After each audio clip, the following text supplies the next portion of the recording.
ఏదైతే ఈరోజు మాజీ ముఖ్యమంత్రి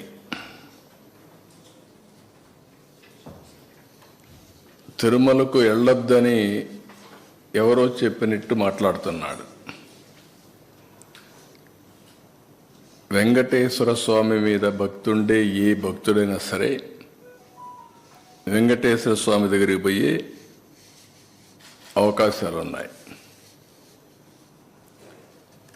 అదే సమయంలో ఎవరైనా వేరే మతాలకు సంబంధించిన వ్యక్తులుంటే అక్కడ కొన్ని సాంప్రదాయాలు ఉన్నాయి. ఆ సాంప్రదాయాల్ని గౌరవించాలి. ఇది చాలా టెంపుల్స్లో ఉండే ఆనవాయితీ. ఇక్కడ ఎవ్వరు కూడా ఆయన పోవద్దని చెప్పలేదు. ర్యాలీలు జన సమీకరణలు చేయొద్దని చెప్పాం. ఇటీవల తిరుమల తిరుపతి దేవస్థానంలో జరిగినటువంటి పరిణామాల వల్ల భక్తుల మనోభావాలు దెబ్బతిన్నాయి. ఎప్పుడైతే భక్తుల మనోభావాలు దెబ్బతిన్నాయో భక్తులందరూ కూడా ఆందోళనలో ఉన్నారు. ఆందోళన ఉన్నప్పుడు భక్తులందరూ కలిసి ఒక పక్క ఆర్గనైజేషన్ చేసి రాజకీయ పార్టీ ఈయన పోయినప్పుడు కొన్ని వేల మందిని మేము కూడా మొబిలైజ్ చేస్తామని లోకల్గా ఇన్ఫర్మేషన్ ఇచ్చారు.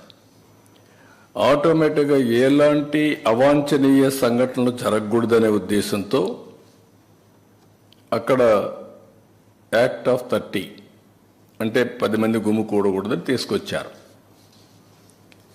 అయితే ఇప్పుడు ఆయన మాట్లాడేది చూస్తే ఆయనకి ఏ సాకులు ఉన్నాయో నాకు తెలియదు పోకుండా ఉండడానికి.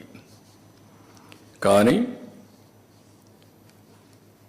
ఆయన ఏదో నిలిపేశారు, నోటీస్ ఇచ్చారని మాట్లాడుతున్నారు. Can you show any notice?